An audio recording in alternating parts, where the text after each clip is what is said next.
you've got to know that country's a high risk. And when you know it, everybody knows it. And so you have to manage those risks with even greater care.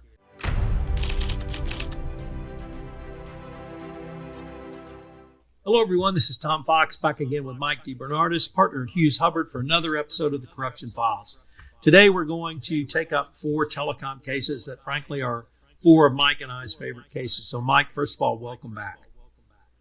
Thanks, Tom. Happy to be back and looking forward to talking about these cases. So we're going to take up, in order of chronological enforcement date, VimpelCom, Telia, MTS, and Ericsson. VimpelCom is now VEON. But in 2019, these were 4 of the top 6 FCPA enforcement actions of all time.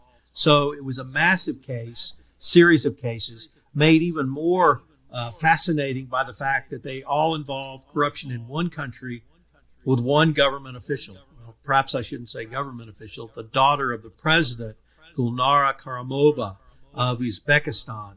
It all started back in 2016 with VimpelCom.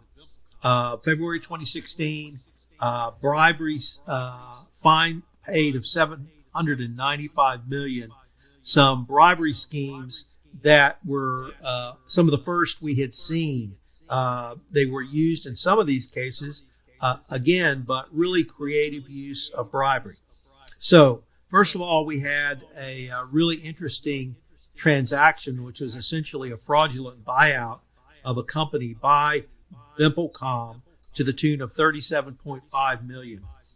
There was bribes paid in the traditional way through cutouts and corrupt third parties. There were false consulting invoices, and there were corrupt resellers involved in this. The total bribes paid were $114 million, 0.5. So a huge series of payments made to Karimova, and this one got a lot of people's attention, Mike. And what really intrigued me was the sophistication of the bribery schemes. What did you see in this case that so fascinated you? Yeah, I think a few things, and especially when you look at the first 3 together, the VimpelCom, Telia, and MTS. I mean, these were big swings from prosecutors. These are highly complex cases. The corruption is in a lot of ways well disguised, right? These were in some ways, we're talking about the use of shell companies where the beneficial ownership can be hard to determine. There was complex corporate transactions involving options to buy back shares at a profit and various pieces. And this was the Justice Department and the SEC in some ways taking on not just an issuer or not just a domestic concern or whatever the case may be, but taking on a government official. I mean, at the end of this, by the time of MTS in 2019, Karimova herself was right in the crosshairs and charged with money laundering, and so we're moving into a phase now, I think, when we get to VimpelCom. There's a few cases beforehand. I mean, Siemens was obviously a huge case, and others were very large, where it's very clear that the U.S. regulators are willing to go after the biggest and most complex cases. There's no fear factor. There's no low-hanging fruit. We're going after the biggest ones. I think what's really fascinating when you look at these 3 cases together, and we've talked about this before, about you could maybe make a movie out of these things if they weren't so crazy. The basic facts are very similar for all 3. Especially for the first 3, they wanted to be doing business in Uzbekistan. She was the key to doing business in Uzbekistan. She was flexing her muscles and making it known that if you want to do business in the telecommunications industry in Uzbekistan, you have to go through me. And in a lot of ways had basically made it so that you were going to fail. If you tried to go into Uzbekistan in the telecommunications industry and you didn't engage with her and pay her bribes through these various transactions, you were going to fail. Now, I'm not looking to make VimpelCom or any of these other companies out as victims, because as you get into the details of these cases, there's a whole lot of wrongdoing and corrupt intent and very obvious violations of the law. But it is just sort of fascinating in terms of the dollar amounts paid to a single person in a country like Uzbekistan to break into the market. It's really remarkable. The next of our 4 cases, but a trilogy around Uzbekistan, was Telia. And here, as you said, there were bribery schemes that were similar, but we had over $500 million in bribes paid. The settlement itself was in September of 2017 with a DPA and a $965 million fine. But the numbers here were just beyond things that we had typically seen bribe payments for. So under the guise of a cooperation agreement, Telia bought out the value of a corporation owned by Karimova for over $50 million, $55 million that was bribed. There were shell companies paid to the tune of, let me add this up, $350 million. And then finally, there was an unrelated company that Karimova owned that was had a huge debt of $55 million that Telia took that debt out. So some not only very sophisticated bribery schemes, but huge, and I mean huge dollar amounts that we had really not seen, even going back to the days of Siemens bribe payments at this level. So Telia was the second. We'll get to MTS in the third, but anything really different that you drew out of the Telia case, Mike? Yeah, I mean, look, a lot of it is similar conduct. We're still talking about Karimova. We're talking about complex use of these corporate structures and these transactions of,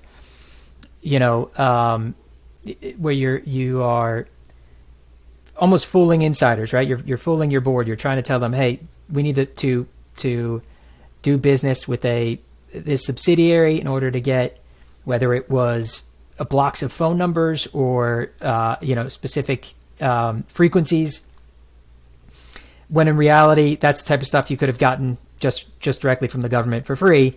But the ways that Telia structured these schemes, it's really complex, and so in a lot of ways it was very similar.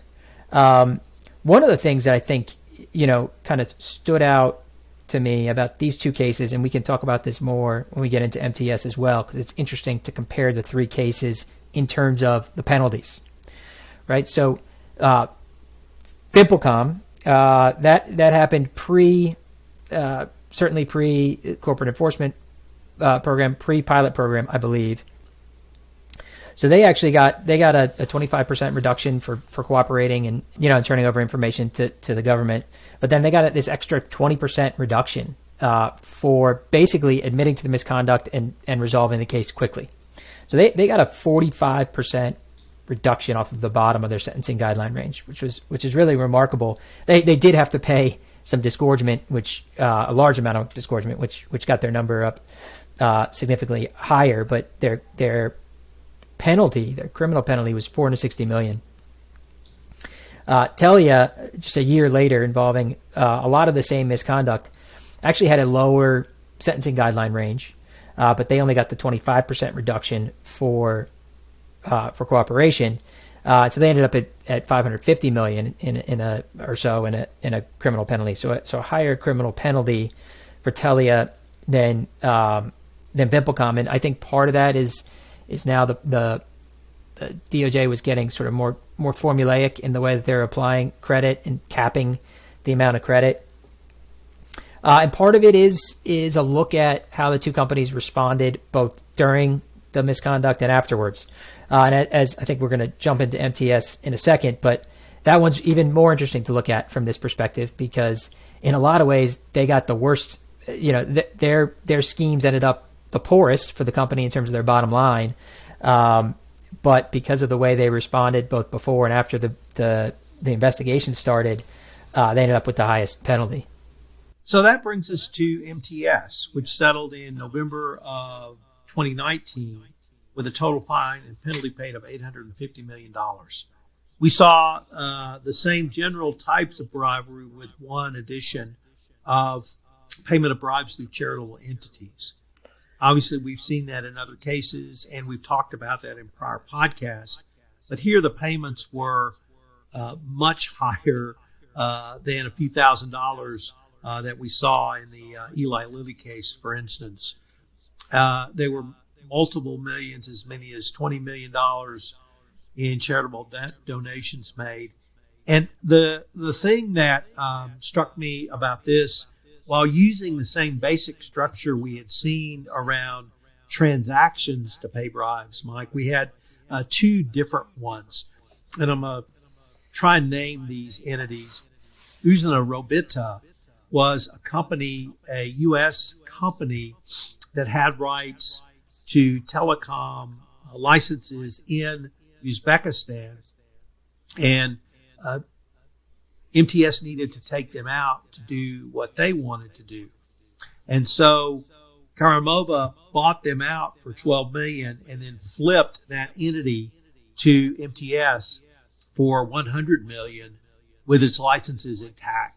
So $88 million bribe payment through a transaction for companies that held leases, which was valued at $12 million. But my personal favorite was Colorit. And Colorit was an advertising agency in Uzbekistan, owned and controlled by Karimova. And that company was bought for $40 million when I believe it had a valuation of around $1 to $2 million.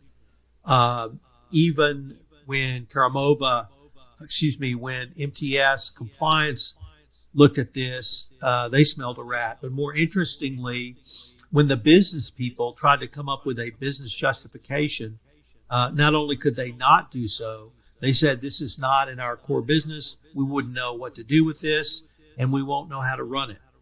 That's pretty clear indication that you're buying it for another reason, and that other reason was a bribe. So with these trilogy of cases, VimpelCom, Telia, and MTS, we saw a really interesting and different type of bribery scheme used, one that we really haven't seen used too much in other cases.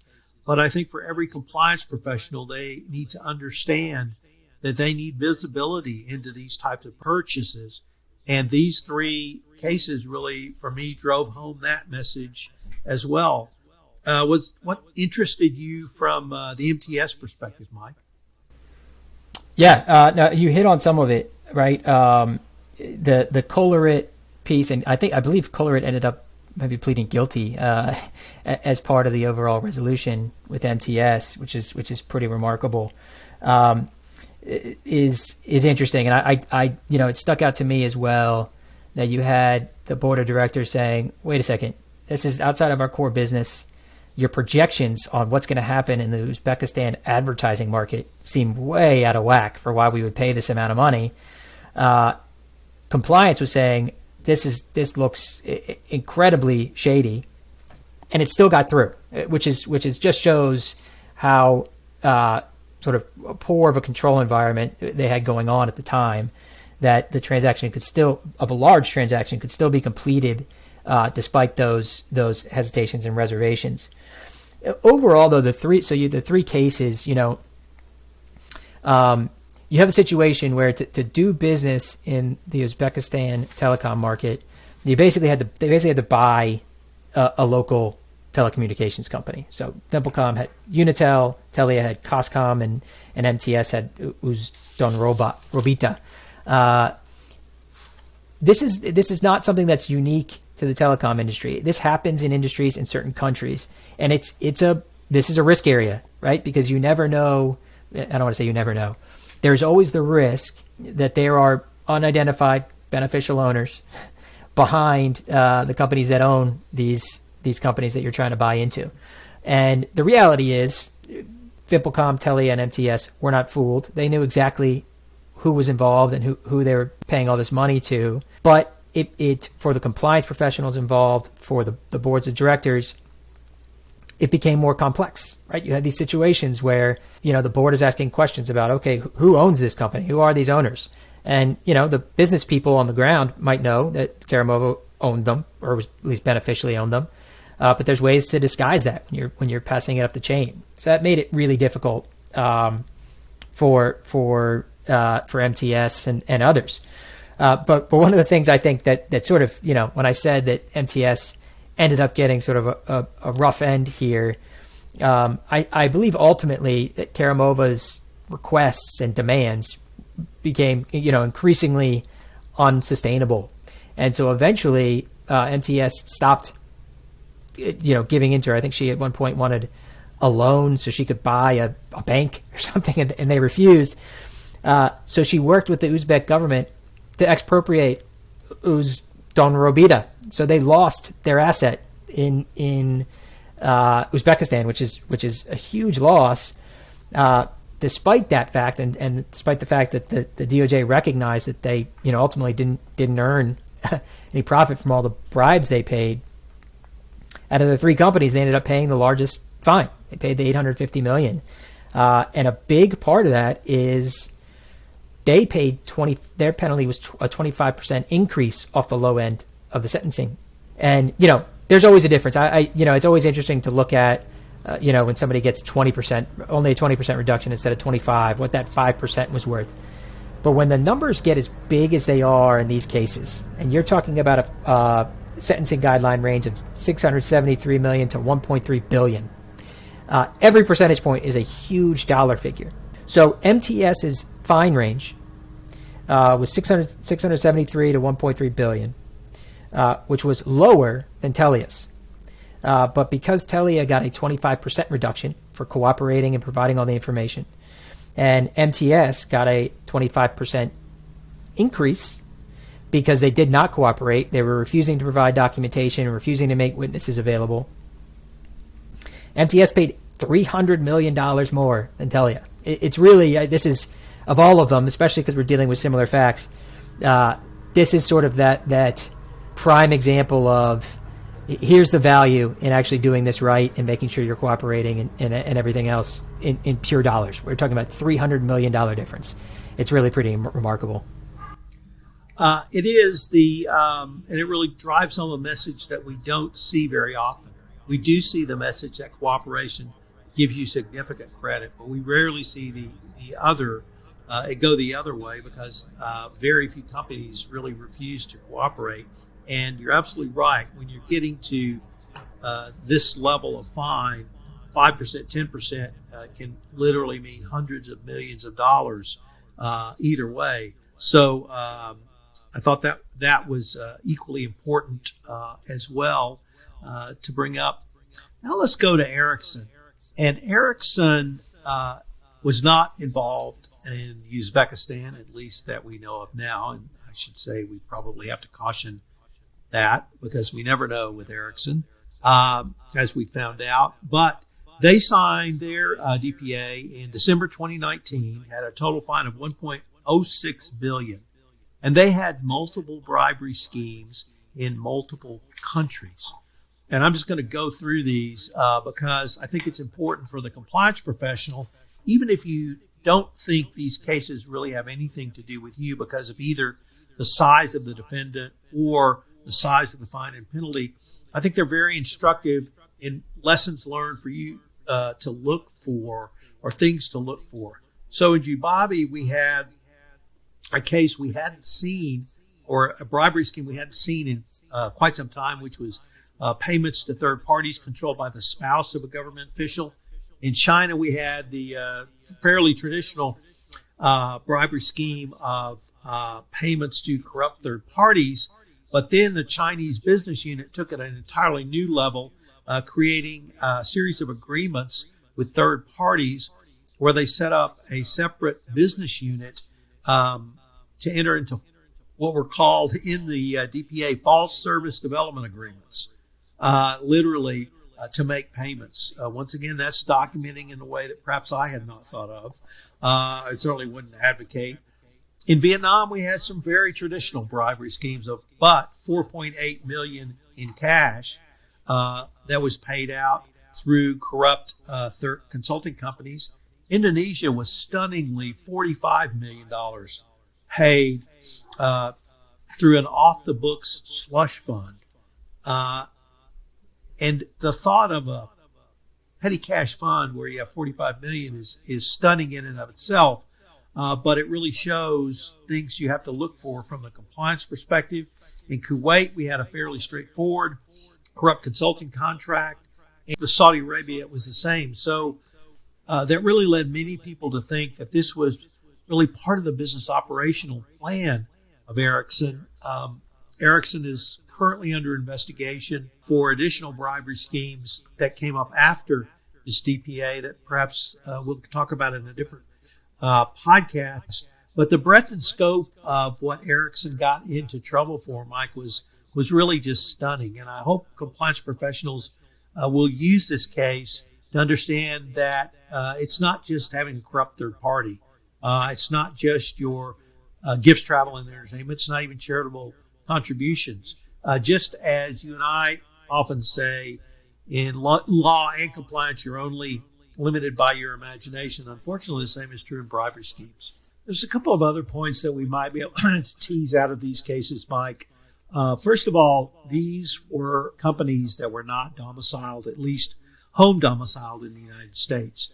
And it once again points up the risk of foreign companies who either have a U.S. nexus, a U.S. subsidiary, or part of the bribery scheme or funds goes through the U.S., that they can create jurisdiction in a way that they had not, frankly, conceived of.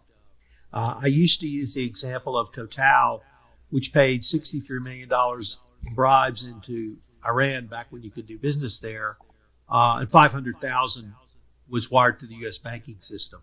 And that was enough to create jurisdiction, leading to a $400 million fine. But here we had, I think, instances where emails were routed through the United States. There were some U.S. citizens involved, and jurisdictional nexus that led enforcement actions to four companies outside the United States. The other thing about this was Telia was the settlement amount. Part was to be paid to the Swedish government or the Swedish prosecutorial service if they convicted the Telia executives who were involved in this bribery scheme. They were not successful. So the Telia executives involved, or I suppose I should say allegedly involved, were not convicted by a court of law in Sweden. So the United States kept the full fine and penalty.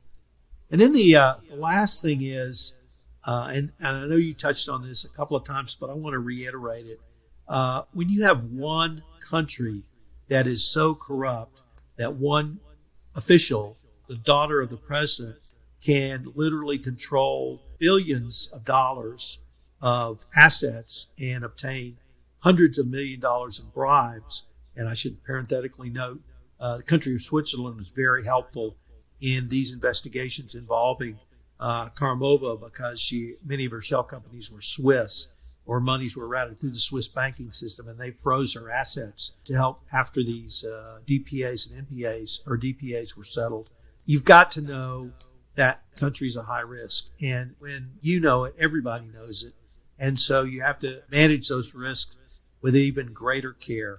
And I really like your example of MTS, that with all the bribes paid, they lost the licenses because the company was expropriated.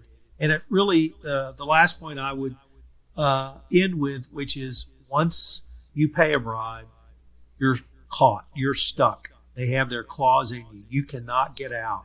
And it's never a one-time payment. We've seen that with several recent enforcement actions as late as 2022, that companies recognize they were continuing to pay and tried to get out of it. And the bribe receiver said, nope, I'll go to the U.S. authorities. because the FCPA is going to prosecute those who pay bribes, not who receive bribes. So once you pay a bribe, you've now set yourself up to be either blackmailed or having to continue to pay bribes going forward. And I don't think we really emphasize that enough to our clients sometimes. Absolutely. That's a really good point. I mean, we see over and over again examples of bribes, not just backfiring from a legal perspective, but from a business perspective, right? Just like MTS is a maybe an outlier example, but this happens over and over again. It's like you said, it's not one time thing. An official who's going to ask for a bribe for one contract is almost certainly going to ask for it again for contract number 2. And it cuts into the margins. We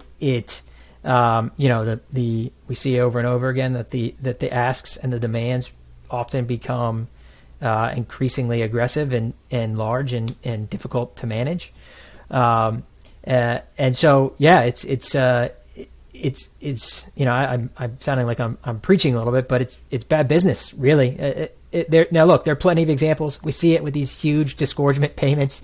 Plenty of examples where companies make millions and millions and billions of dollars based on corrupt schemes. But there are equal number of examples of companies who've really lost money on their corrupt scheme and then end up having a conviction or a settlement regardless.